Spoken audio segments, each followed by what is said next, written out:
তাদের কথায় অভয়ের এই পরিণতির জন্য দায়ী হাসপাতাল পরিকাঠামো। এক আন্দোলনকারীর কথায়, আমাদের 5 দফা দাবির কোনো সমাধান হয়নি। আমরা চাই মুখ্যমন্ত্রী এই দাবি মেটানোর ব্যবস্থা করুন। প্রয়োজনে আরো দীর্ঘ সময় আমরা আন্দোলনে থাকব।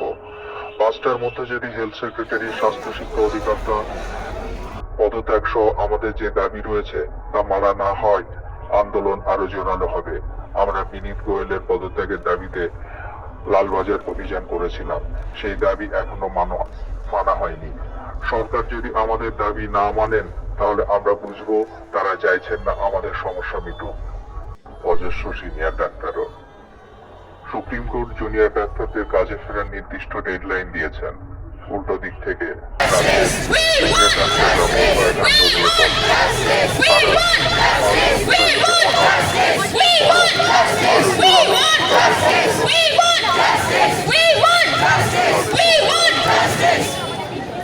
Justice! We